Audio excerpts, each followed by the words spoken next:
This year marks 20 years since the terrorist attacks on 9/11 in New York City, in Pennsylvania, and in Washington, D.C. The events of that day still impact people all across the world, including a University of Tennessee forensic anthropology professor who barely walked away with her life.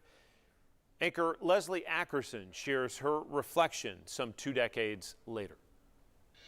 It's always with me like it was yesterday, and it feels like a lifetime ago. In 2001, Dr. Amy Mundorff was a young, newly married forensic anthropologist for the city of New York when 2 planes flew into the World Trade Center's Twin Towers.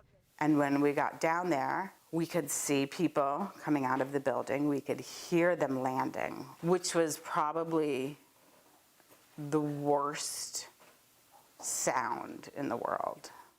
More than 2,800 people died in the attacks that day, and Dr. Mundorff was narrowly one of them. Moments after she arrived on site, the first tower collapsed. And I just started to run. That's where I landed.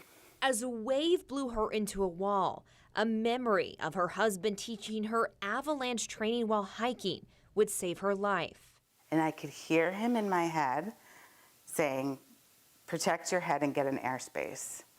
And I took my jacket, which was one of those Kevlar crime scene jackets that the police wear, and I pulled it over my head, and I braced my arms against the wall. She survived, walking away with massive welts and cracked ribs. I had a big concussion and a giant bump on my head and huge black eyes. In the darkness, she found her friends, and police transported them across the river to Jersey City. We sat on the shore just in shock and then watched the North Tower crumble. It was so surreal just seeing one building and realizing everyone in it was gone. Emotional trauma drained her in the days that followed, but she returned to work. Surrounded by people processing similar experiences, they began a difficult task, identifying the victims. If there was a victim on the table that somebody knew, and that happened, we all stopped together. We all consoled each other. We took care of each other. We didn't go back until everybody was ready. There was such care for the dead. There was such compassion. Today, this box of mementos is a reminder of her time there. Photographs and drawings from children. And I saved this one because it said "New Yuck." And even the debris from inside her pocket. So like that's what I inhaled.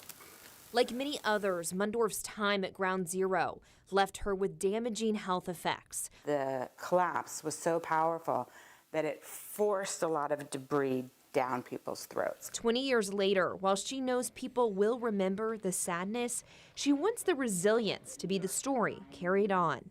I don't think that people remember how much we all pulled together. And there was something about 9/11 that made people care about each other again. In Knoxville, Leslie Ackerson. Identifying the remains of the people killed was complicated. There were more than 22,000 fragmented remains, and today, teams are still working through that identification process.